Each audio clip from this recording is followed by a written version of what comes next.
우리가 인생을 살아가면서 세 가지 복을 받아야 된다 이렇게 말을 합니다. 첫 번째는 부모를 잘 만나야 돼요. 근데 부모를 우리가 선택할 수가 없잖아요. 부모님이 나를 낳아줘서 태어난 거잖아요. 그러나 어쨌든 부모를 잘 만나는 것은 결정적인 축복입니다. 어떤 부모님이 좋은 부모님인가 하는 것은 여러 가지 의견이 있을 수 있겠지만 우리 시대의 부모님은 다른 것은 몰라도 자식들을 위해서 희생하셨어요. 부모들이 다 자식 위해서 희생했단 말이죠. 어려운 시대인데도 불구하고 자녀들을 교육시키느라고 최선을 다했어요. 가난해서 못 먹고 못 입어도 자녀 교육만큼은 어떻게든지 시켰단 말이에요. 한경도 사람들 물지개를 지더라도 자녀 교육 시켰다는 거 아닙니까? 그래서 우리나라가 지금 이만큼 발전한 것 아니겠습니까? 저의 한번 말씀드린 것 같은데 저의 대학 동기는 고향이 전라남도 영광이었어요. 아주 시골 촌이었는데 정말 소 팔고 논 팔아서 대학 교육을 시켰어요. 학교 다닐 때 이제 자취를 했는데 혼자서 자취를 했는데 그 집에 가보면 정말 어렵게 살았어요. 한번 가서 밥을 지어서 먹는데 반찬은 된장 하나 그리고 이 밭에서 나는 상추와 고추밖에 없었어요. 그게 다예요. 7남매 중에서 맏이었는데 동생들은 하나도 대학을 가지 못했어요.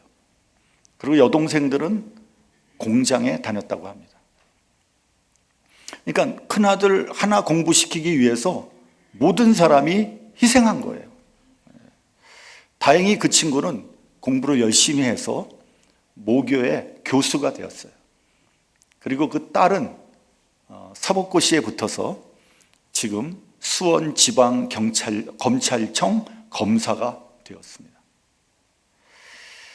그러니까 시골촌에서 큰아들 한 명 공부시켜서 성공한 거죠.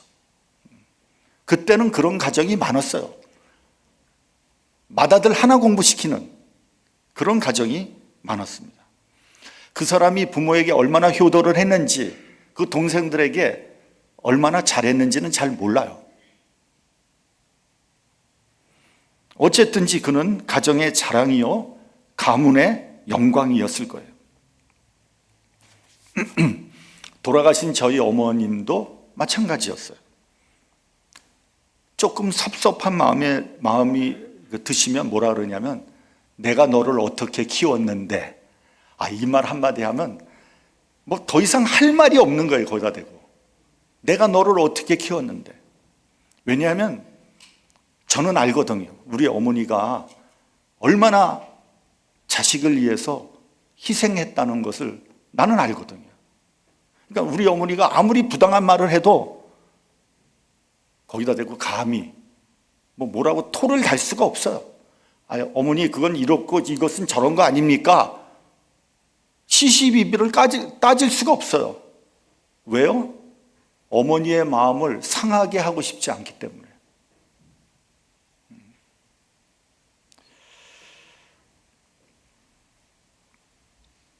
우리 부모와 자식 간의 관계는 그런 관계였어요. 둘째는 선생님을 잘 만나야 돼요. 혹시 여러분 기억나는 선생님 계십니까? 선생님 때문에 진로가 바뀌는 그런 경우도 있어요. 왜냐하면 선생님 좋아하면 그 선생님이 가르치는 그 과목도 좋아하게 되잖아요. 그래서 학교를 정할 때 그 과목을 선택한단 말이에요. 메이저를, 전공을. 그런 경우도 있거든요. 근데 이제 우리가 학교 다닐 때는 뭐 여학교는 잘 모르겠어요. 근데 남자 학교는 선생님이 많이 때렸어. 그래서 많이 맞았어요. 사실은 맞은 기억밖에 별로 나지가 않는 거예요.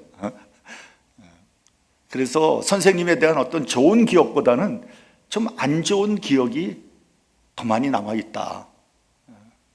근데 이제 제가 중학교 다닐 때요.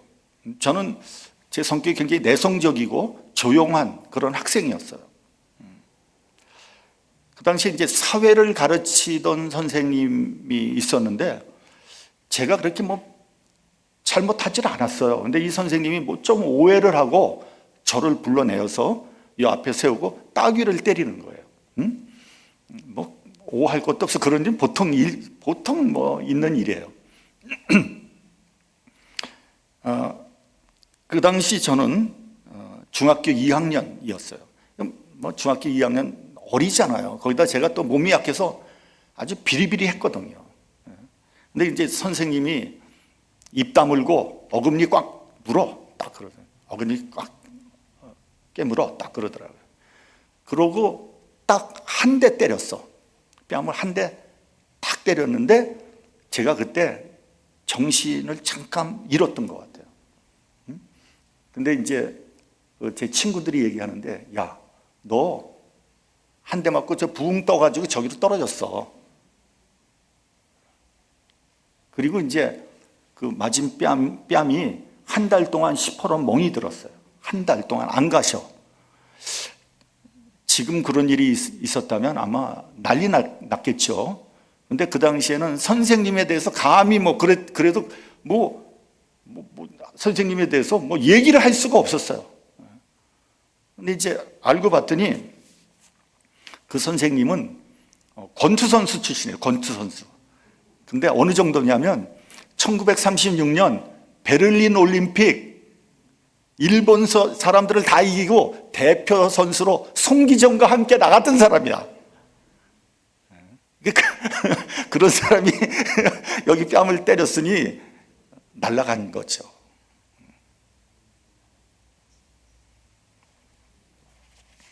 지금 생각해 봐도 그 선생님이 좀 너무했다 싶습니다. 여러분 혹시 친구라는 영화 보셨어요? 친구. 그 장동건과 유호성이 주인공으로 나왔는데 뭐 굉장히 인기가 있었던 영화입니다. 여러분 혹시 안 본 분 있으면 한번 찾아보세요. 오래된 영화니까 아주 재밌어요. 근데 그 영화 처음을 보면 장면이 어떻게 시작하냐면 선생님이 학생을 두들겨 패는 장면부터 시작을 합니다. 여러분 혹시 기억하실지 모르겠습니다만 사정없이 패면서 그 선생님이 학생에게 경상도 사투리를 쓰면서 묻습니다. 너희 아버지 뭐하노? 그러니까 한 학생이 기어 들어가는 소리로 대답을 합니다. 회사에 다니십니다. 그랬더니 선생님이 눈을 부라리면서 소리를 지릅니다. 이놈아, 너희 아버지는 상사한테 굽신거려 가며 돈 벌어와 너 공부시키는데 니놈은 공부 안 하고 뭐하노? 하면서 그냥 사정없이 때립니다. 그 다음은 장동건 차례입니다.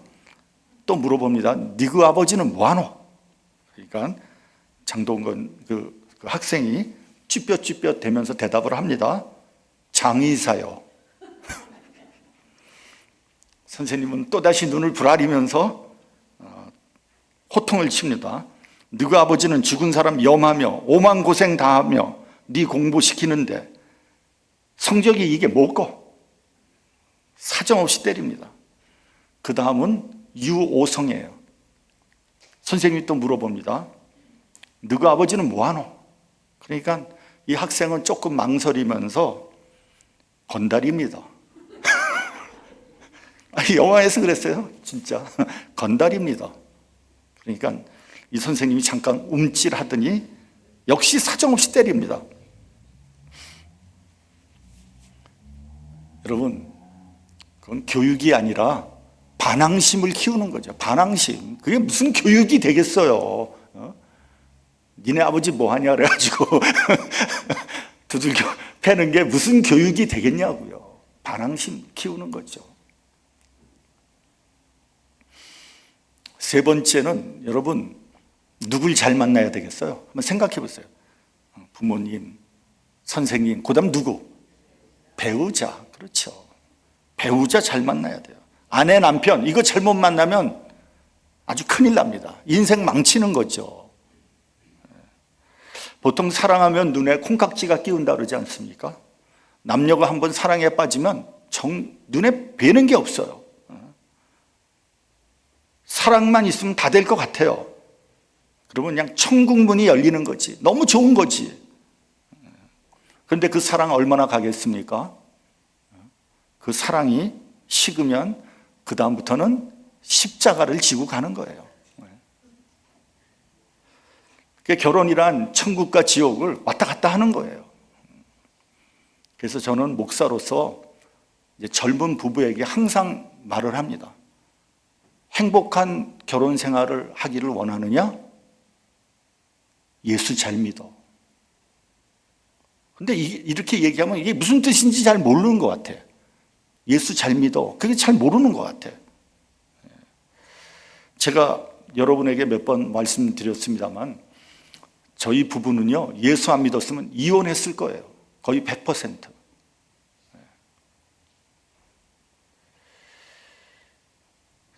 왜냐하면 저는 외아들인데다가 제 처는 무남 동료잖아. 내가 결혼 경험이 있었으면 이런 결혼은 하면 안 되는 거야. 근데 경험이 없으니까 뭣도 모르고 결혼을 한 거죠. 다 잘 될 줄 알고. 여러분, 외아들이면 그 가정의 모든 기대와 희망이 누구한테 있어요? 그 외아들한테 있는 거 아니에요. 그리고 무남동녀면 우리 처갓집 장일원 장모님이 평생 딸 하나 키운 거예요. 딸 하나 키운 거. 그 애틋함은 이루 말할 수 없어요. 절대 이렇게 분리가 안 돼요. 결혼이라는 게 부모를 떠나서 남녀가 하나가 되는 거 아닙니까? 근데 그 양쪽 가족이 다 붙어 있어, 거기. 안 떨어져. 그럼 어떻게 되겠어요, 여러분? 그러면 제 처와 저희 시집 식구 간의 관계가 좋겠어요? 안 좋겠어요? 대답은 뻔한 거지, 뭐. 안 좋을 수밖에 없는 거죠. 문제가 생길 수밖에 없어요. 그러면 지옥문이 열리는 거지.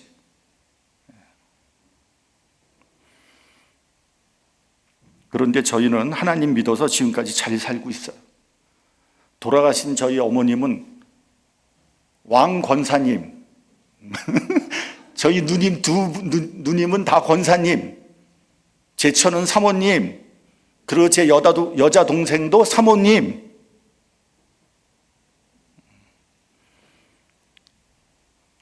주님의 십자가를 바라보며 서로 본성을 죽여가며 딴에는 참는 거예요. 참는데도 안 돼, 그게. 왜냐하면 내 마음 내가 마음대로 안 되거든요. 주님께서 붙잡아 주셔야 돼요. 주님의 위로와 도움이 필요한 거예요. 그렇지 않았으면 벌써 파국이 되었을 겁니다. 저와 제 처가 가끔 그런 얘기를 해요. 우리는 정말 예수 믿어서 수지 맞았다. 대박이다.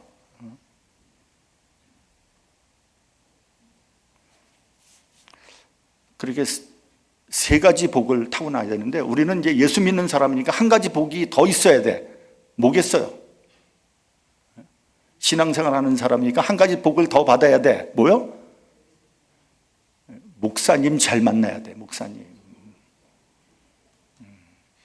물론 목사님도 좋은 동역자 만나야 되고 또 좋은 성도들을 만나야 되는 거죠. 저는 이 설교를 준비하면서 내가 좋은 목사인가? 한번 생각해 봤어요. 잘 모르겠더라고요. 좀 겸손하게 얘기해서 잘 모르겠어.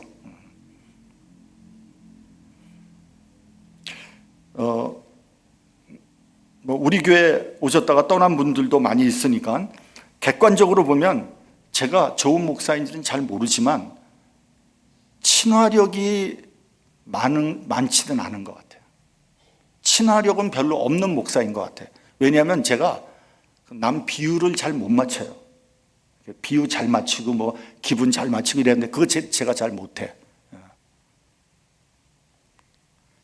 그런데 한 가지 분명하게 말씀드릴 수 있는 건 저는 목회 전도사서부터 지금까지 30년 했습니다만 한순간도 제 개인적인 유익이나 어떤 욕심을 위해서 목회는 하지 않았어요. 오히려 저와 제 처는 영혼을 가로넣어서 목회했어요. 그리고 지금도 우리 교회를 떠난 성도들에게 감사드려요. 교회가 어려웠을 때 그분들이 나름대로 희생하고 헌신했거든요.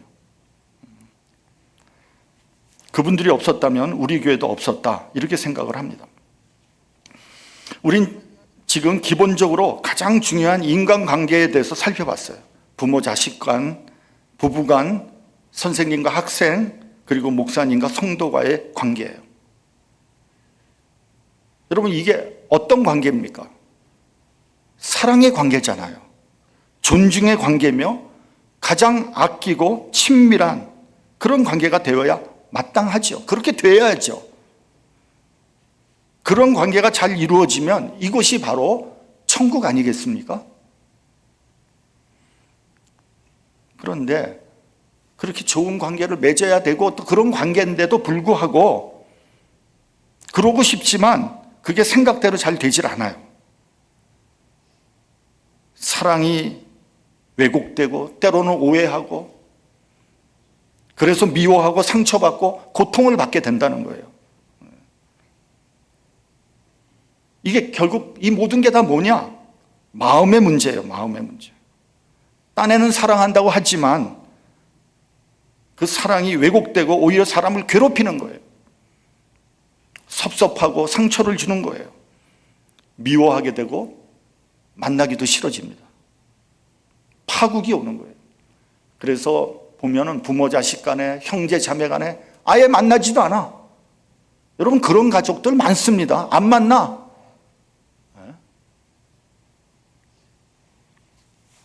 심지어는 부부가 헤어지기까지 하잖아요. 제가 아는 분이 이혼을 했는데 자기 평생 가장 아픈 기억이라고 그래요. 가장 아픈 상처래. 여러분 부부가 서로 사랑해서 애까지 낳고 왜 이혼을 해야 합니까? 왜 도대체? 이게 마음의 소통이 이루어지지 않고 단절되었기 때문에 그런 거예요. 오해하고 분노하는 거예요. 이것이 쌓이면 돌이킬 수 없는 그런 상태가 되는 거예요. 어떤 목사님과 장로님이 이런 말 하는 것을 들었어요. 그 두 분이 제가 다 잘 아는 분이에요. 그 장로님이 청빙위원장이었고요. 그 목사님을 청빙했어. 그런데 나중에 이게 사이가 나빠지니까 그 장로님이 교회를 떠났어. 떠나면서 뭐라 그러냐면요. 목사님 있는 쪽, 그 교회 쪽 쳐다보고 싶지도 않대. 쳐다보고 싶지도 않대, 거기. 얼마나 미웠으면 그렇게 되었을까요? 한편 목사님은요, 그렇게 얘기를 해요. 장로님이 교회에 있을 때 너무너무 괴롭혔다는 거예요. 그 장로님이 떠나니까 알턴니가 빠진 것 같대. 그 표현이 너무 격렬하잖아요. 좋은 관계가 돼야지. 좋은 관계가 돼야지 천국이 되는데 이게 왜곡되고 잘못되고 해가지고 상처와 고통을 받는 거예요. 왜 그렇게 된 걸까요? 우리 본문 6절을 같이 봉독을 하겠습니다. 다시 한번 봉독. 본문 6절. 자, 시작. 그가 아버지의 마음을 자녀에게로 돌이키게 하고 자녀들의 마음을 그들의 아버지에게로 돌이키게 하리라. 돌이키지 아니하면 두렵건대 내가 와서 저주로 그 땅을 칠까 하노라 하시니라. 그러니까 이 말씀 뭐냐면요, 종말에 그리스도께서 재림하실 때 많은 사람들이 구원을 받게 된다는 거예요. 구원받은 성도들은 아비의 마음이 자녀에게로, 또 자녀의 마음이 아비에게로 돌이키게 되는 가정의 구원이 이루어진다는 거예요. 가정이 구원받는다는 거예요. 그래서 가정이 하나님의 나라가 된다는 것이 오늘 본문의 메시지예요. 가정이 하나님의 나라가 돼요. 가정이 지옥인데 어디가 하나님의 나라가 되겠어요? 아니, 교회가 지옥인데 어디서 하나님의 나라를 찾겠어요?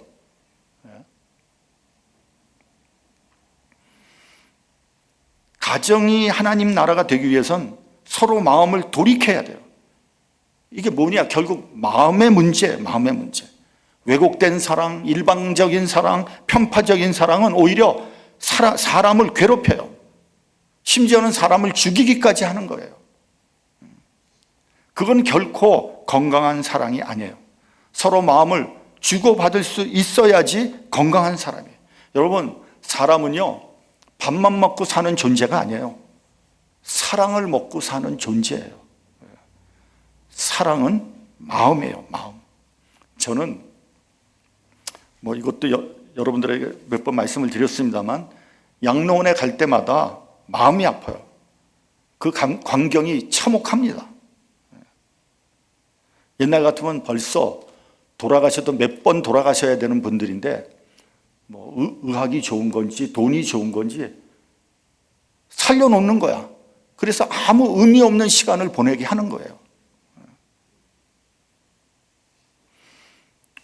그리고 제가 이렇게 가보면요, 대부분 1년 내내 아무도 안 찾아오는 것 같아요. 아무도.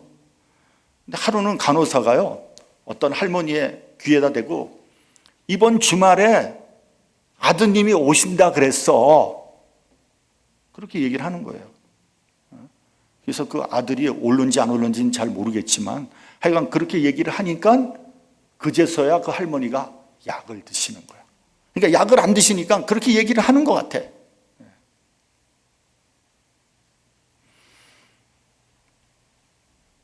김병의 효자가 없는 겁니까? 아니면 시대가 변한 겁니까?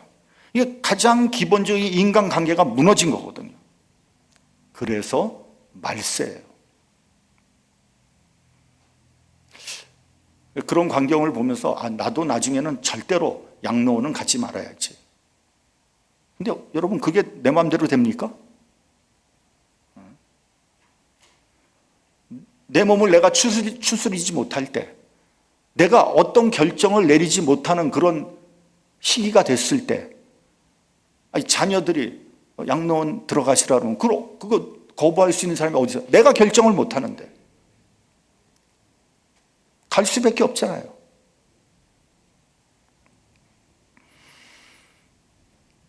한국에서는 자식들이 아파트를 구하는데 이름도 기억할 수 없는 이상한 불란서 말 아파트를 정해가지고 오지도 못하게 한다는 거 아니에요?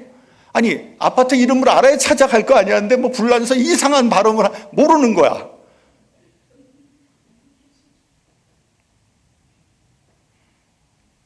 그러니까 가장 가깝고 애틋해야 하는 부모지간에 왜 이렇게 된 것입니까? 여러분, 이게 정녕 자식들만 잘못한 겁니까? 기성세대 부모들은 되돌아볼 것이 없는 겁니까? 그 모든 인간관계가 회복되기 위해서는 첫째 어떻게 해야 되느냐? 진실한 마음을 가져야 돼요. 진실한 마음. 정직해야 돼요. 사랑에는 거짓이 없어요. 만약에 거짓말을 하면 그건 사랑하는 거 아니에요. 진실만이 최고의 교육이에요. 여러분, 자녀들 앞에서 정직해야 돼요. 부모님의 정직함과 진실함이 자녀 교육의 기본이라는 것을 알아야 돼요. 부모가 정직하지 못한 모습을 보일 때 자녀의 마음은 어떤 마음이 들까요? 아니, 우리한테는 맨날 정직하게 살라고 하면서 왜 지네들은 저렇게 살지? 배신감이 들 거 아니에요.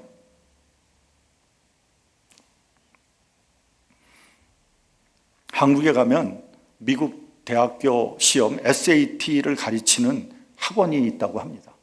근데 그 학원에만 가면 SAT 성적이 무지무지 좋아진다는 거예요. 그러니까 거의 만점에 가까운 학생들이 수두룩하게 나온다는 거예요. 그러니까 여러분, SAT 성적 좋지, 학교 성적 좋으면 미국의 아이비리그 대학 얼마든지 들어갈 수 있잖아요. 그러니 그 학원이 얼마나 인기가 있겠어요. 몇 개월 가르치는데 수천만 원을 내라 해도 들어가질 못한다는 게, 들어가질 못해요. 그럼 어떻게 그 학원에 가면 그렇게 SAT 성적이 올라가냔 말이에요. 나중에 밝혀진 거를 봤더니 그 학원에서 미국의 SAT 문제를 빼냈다는 거예요. 야, 한국 사람들 재주 기가 막혀. 그거 어떻게 빼내지?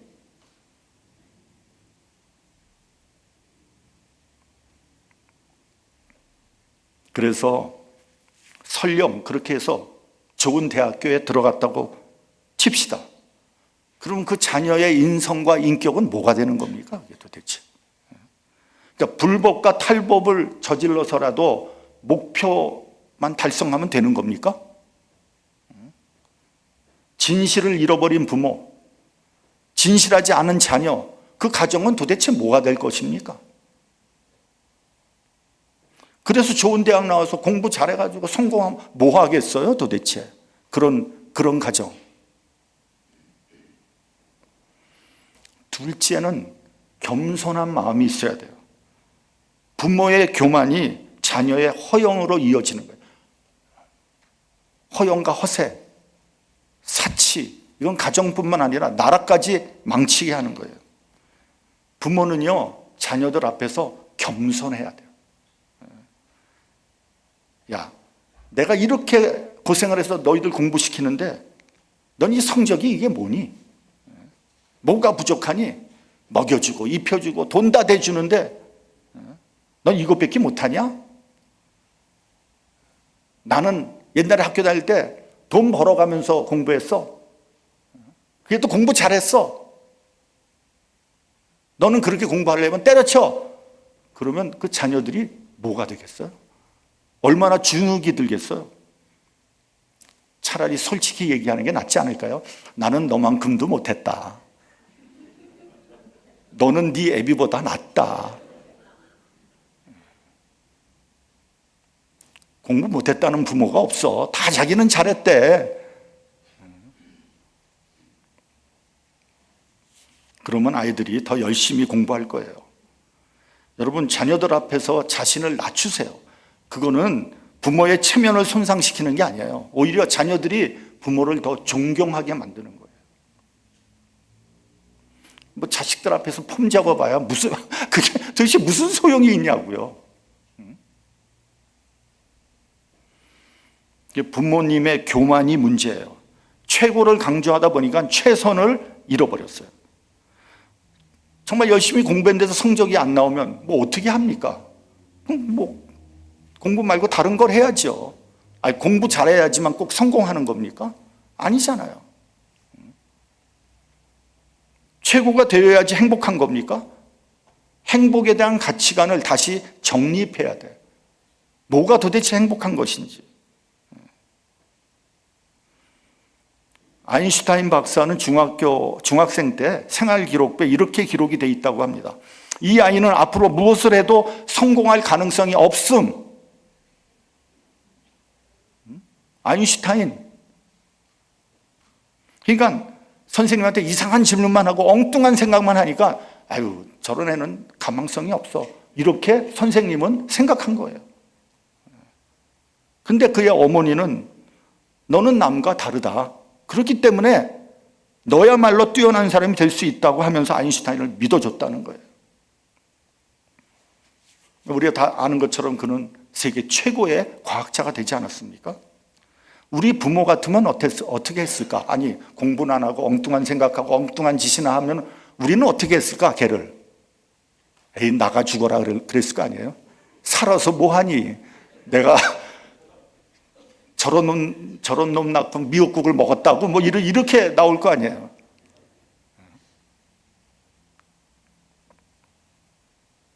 한번 되돌아봐야 돼요. 되돌아봐요. 자녀들을 야단치기 전에 나를 되돌아봐야죠. 여러분, 한국에 정말 뛰어난 천재들이 있어요. 근데 다 나중에는 평범한 사람이 됐어요. 왜 그랬을까요? 어렸을 때는 뛰어난 천재인데 나중에 보면 다 별별 일 없어. 그러니까 여러분 혹시 저 세대나 더 윗세대는 알 거예요. 김응용이라는 얘기 들어봤어요? 김응용 들어보셨죠 벌써? 그게 끝도. 걔가 세계 최고의 머리를 가지고 있었대. IQ가 200 몇십인가 그렇대요. 천재. 막 진짜 3살, 4살 때 미적분을 다 풀어버리는 그런 애잖아요. 지금 이름도 없어. 평범한 사람이 됐어. 왜 그렇게 되는지 아세요? 이건 제 생각이에요. 제 생각인데, 걔를 어렸을 때 어딜 보내면 나사를 보내서 나사. 그거 한번 TV에 나왔어요. 나사에서 하루 종일 수학 풀었다는 거, 하루 종일. 애가 나중엔 완전히 이그조스 된 거야. 완전히 포기했어, 애가. 나 더 이상 못해. 포기. 하도 난리를 치니까. 그러니까 뭐 자식이 조금 뭐 괜찮다 그러면 우리 애 영재다 그래가지고 뭐 그냥 이거 시키고 저거 시키고 애들이 나중에 그냥 오버로드 돼가지고 포기하잖아요. 나 더 이상 못해. 그러니까 진짜 머리 좋은 애를 바보 만드는 거예요, 바보.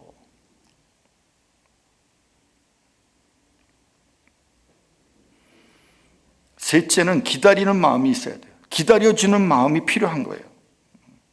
사랑은 기다려주는 거예요. 조금 잘못하고 조금 실수하면은 1시간도 참지 못하고 그냥 발칵 뒤집어 놓는 그런 얄팍한 마음이 문제예요. 그거는 인격을 짓밟는 거고요. 인생을 망치는 거예요. 자신의 잘못을 깨닫고 되돌아올 수 있는 시간을 줘야 돼요. 저는 목회는 기다림이라고 생각해요. 상처받은 영혼들이 돌아올 때까지 기다리는 거예요. 언제까지 기다리는 겁니까? 하염없이 기다리는 거예요. 하나님은 한 영혼이 돌아올 때까지 하염없이 기다렸어요. 여러분, 그 탕자의 비유 있잖아요. 탕자가 돌아올 때까지 그 아버지는 하염없이 기다린 거예요. 돌아올지 안 돌아올지 몰라. 그냥 기다렸어요. 우리가 도대체 뭔데? 저 인간은 안 돼. 싹이 노래. 그리고 포기합니까? 하나님은 기다리는데 우리는 못 기다려. 기다려줄 때 마음과 마음이 통하는 거예요.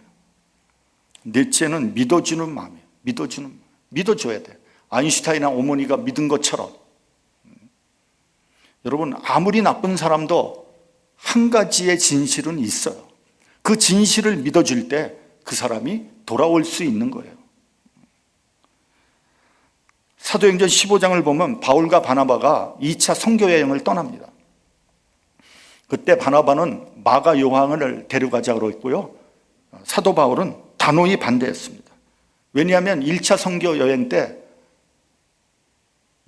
마가가 무슨 이유인지는 모르지만 선교 여행 도중에 되돌아가 버렸거든요. 그냥 가버렸어. 이거는 선교 여행에서 해서는 안 되는, 있을 수 없는 일을 한 거거든요. 그건 선교 여행의 그 사기를 떨어뜨리는 아주 잘못된 일이거든요. 그래서 바울은 그런 자를 다시 선교 여행에 데리고 갈 수 없다고 했어요. 저는 당연한 조치라고 생각합니다. 그러나 바나바는 마가를 믿어줬어요. 그래서 마가에게 한 번 더 기회를 주자, 그렇게 주장을 한 거예요. 그래서 그 문제로 둘이 심하게 다투고 갈라졌어요. 그리고 바나바는 마가를 데리고 갔고 바울은 실라를 데려가지 않았습니까? 그래서 그 결과가 어떻게 됐습니까? 마가는 마가복음을 쓴 신실한 예수님의 제자가 되었고요. 바울도 말년에 로마 감옥에서 있을 때 디모데에게 이런 편지를 씁니다. 마가를 데리고 오라. 저가 나의 일에 유익하니라. 바나바가 마가를 믿어주었기 때문에 그는 다시 예수님의 쓰임을 받을 수 있었고 신실한 주의 종이 될 수 있었어요. 사람은 사랑을 먹고 사는 거예요. 나는 사랑받는 사람이다 라고 느낄 때 그 사람의 자존감이 높아지고요, 살맛이 나는 거예요. 나는 쓸데없는 놈이야. 살맛 없죠. 근데 나는 정말 사랑받는 사람이야. 얼마나 기분이 좋습니까? 살맛 나는 거죠. 사랑받은 사람이 사랑을 하는 거예요. 우리는 그동안 너무 자기중심적인 사랑을 해왔어. 어디서나, 가정에서나 사회에서나 교회에서나 순 내중심적인 사랑을 한 거야. 내 기준에 맞으면 좋은 사람, 내 기준에 안 맞으면 나쁜 사람.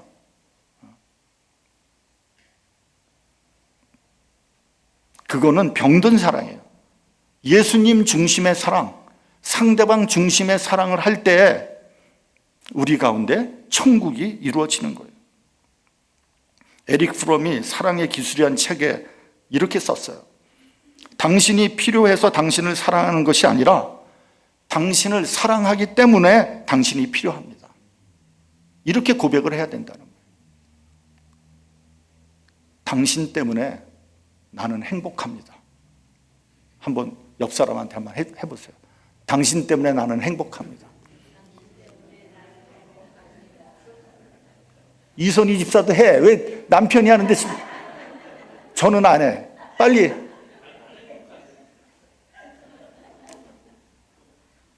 I am happy because of you. 그렇게 고백하는 저와 여러분 되시기를 주님의 이름으로 축원합니다. 기도하겠습니다.